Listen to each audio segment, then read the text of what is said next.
ఉమ్మడి రాష్ట్రమైన తమిళనాడు పలు రంగాల్లో సత్తా చాటుతోంది. ఇక స్టార్టప్ల వృద్ధిలో తమిళనాడు రాష్ట్రం ప్రత్యేక గుర్తింపును పొందింది. ఒక్క మాటలో చెప్పాలంటే దేశ విదేశాలు తమిళనాడు వైపు చూసే పరిస్థితులు పెరుగుతున్నాయి. స్టార్టప్ల పెరుగుదలలో తమిళనాడు దేశంలో 3వ స్థానంలో నిలిచింది. అంతేకాదు స్టార్టప్ల వృద్ధిలో తమిళనాడు రాష్ట్ర ప్రభుత్వం ప్రత్యేక లక్ష్యాలతో దూసుకుపోతోంది.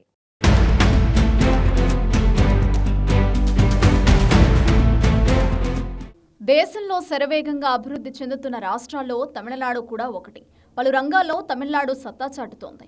ఇక అసలు విషయానికి వస్తే స్టార్టప్ల వృద్ధిలో తమిళనాడు ప్రత్యేక గుర్తింపు పొందింది. దేశ విదేశాల్లో తమిళనాడు వైపు చూసే పరిస్థితులు పెరుగుతున్నాయంటే అతిశయోక్తి లేదు. గతేడాది Asia in the global startup ecosystem report 2024 నివేదిక ప్రకారం చెన్నై ప్రపంచంలోనే 18వ నగరంగా నిలిచింది. స్టార్టప్ల పెరుగుదలలో తమిళనాడు దేశంలో 3వ స్థానంలో నిలిచింది.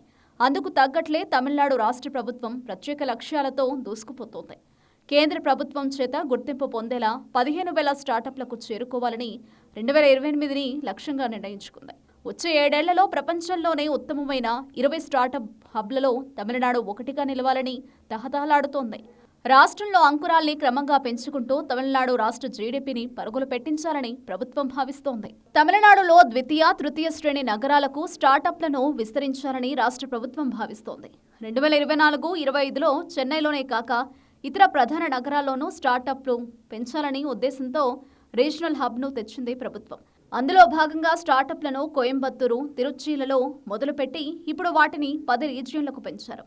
తమిళనాడు రాష్ట్ర వ్యాప్తంగా ప్రస్తుతం 11,280 స్టార్టప్లు కేంద్ర ప్రభుత్వం ద్వారా నమోదై కార్యకలాపాలు సాగిస్తున్నాయి. ఇవన్నీ 168 ఇంక్యుబేషన్ సెంటర్లలో నడుస్తున్నాయి. తమిళనాడు రాష్ట్రంలో మహిళలు నడిపే స్టార్టప్లు 5,174 కేంద్ర ప్రభుత్వ గుర్తింపు పొందాయి. మహిళలు సైతం ఏమాత్రం తగ్గకుండా స్టార్టప్లలో సుమారు 50% భాగస్వామ్యాన్ని కొనసాగిస్తూ వస్తున్నారు. ఇక రాష్ట్ర ప్రభుత్వ సహకారంతో నడిచే చిన్నవి కలిపి మొత్తం స్టార్టప్లు 39,000 వరకు ఉన్నాయి.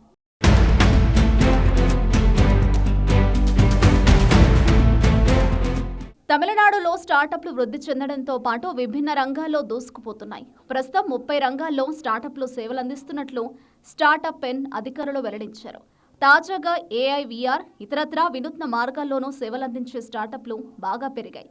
ప్రత్యేకించి స్టార్టప్ల విషయంలో డెల్టా జిల్లాలో మంచి పురోగతి కనిపిస్తోంది.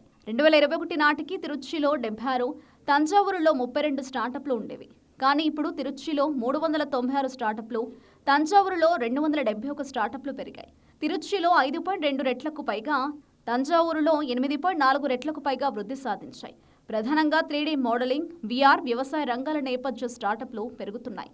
ఇక్కడి ఓ స్టార్టప్ తయారు చేసిన కిల్లడి తవ్వకాలు పూర్వ సామ్రాజ్య వాస్తవ స్వరూప వీడియోను ఇటీవల రాజ్యసభ సభ్యులు కమల్ హాసన్ ఢిల్లీ వెళ్లి ప్రధాని మోదీకి అందించారు.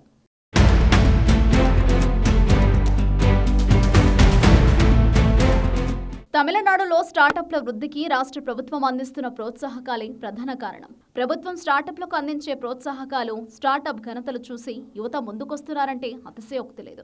ఎంతో మంది సొంతంగా స్టార్టప్లను ప్రారంభించాలనే యోచనలో ఉన్నట్లు తెలుస్తోంది. స్టార్టప్లు ప్రారంభిస్తామని వివిధ కళాశాలల నుంచి, సంస్థల నుంచి సంప్రదించే వారి సంఖ్య పెరిగింది. 2024లో స్టార్టప్ పెన్ అధికారులు 7,600 ఫోన్ కాల్స్ అందుకున్నారు. అర్హత ఉండి ఉత్సాహం చూపించే వారికి స్టార్టప్ పెన్ అధికారులు అవగాహన కల్పిస్తున్నారు. అంతేకాకుండా పలు వర్క్షాప్లను నిర్వహించారు. ఈసారి తమిళనాడు రాష్ట్రానికి భారీగా స్టార్టప్లు తీసుకురావాలనే ఆలోచనతో గ్లోబల్ స్టార్టప్ సమిట్ 2025 అక్టోబర్ 9-10 తేదీల్లో కోయంబత్తూరు కేంద్రంగా నిర్వహిస్తున్నారు. అంతర్జాతీయ అతిథుల్ని రప్పిస్తున్నారు. దేశంలో పేరొందిన ప్రముఖ స్టార్టప్లను, విదేశీ స్టార్టప్లను పిలుస్తున్నారు.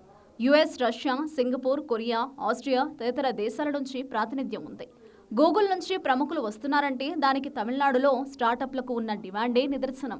తమిళనాడులో స్టార్టప్ల పెరుగుదలలో గణనీయ పురోగతి కనిపిస్తోంది. ప్రస్తుతం స్టార్టప్ల వృద్ధిలో తమిళనాడు దేశంలోనే 3వ స్థానంలోనే ఉందంటే అక్కడ ఏ స్థాయిలో స్టార్టప్ల సంఖ్య పెరుగుతుందో అర్థం చేసుకోవచ్చు.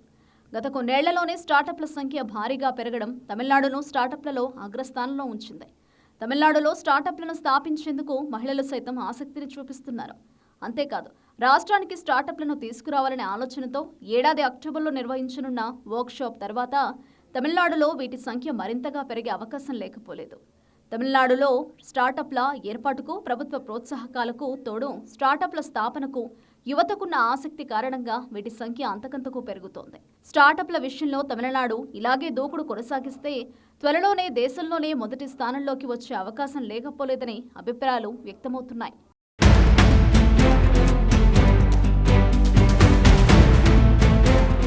ఇప్పటికే స్టార్టప్ల వృద్ధిలో శరవేగంగా దూసుకుపోతున్న తమిళనాడు అనతి కాలంలోనే దేశంలో అగ్రస్థానంలోకి వచ్చిన ఆశ్చర్యపోవలసిన లేదు. ఎందుకంటే రాష్ట్రంలో స్టార్టప్ల వృద్ధికి తమిళనాడు ప్రభుత్వం అందిస్తున్న ప్రోత్సాహకాలు దేశ విదేశాలను సైతం ఆకర్షిస్తూ ఉండడంతో వాటి సంఖ్య గణనీయంగా పెరిగే అవకాశం కనిపిస్తోంది.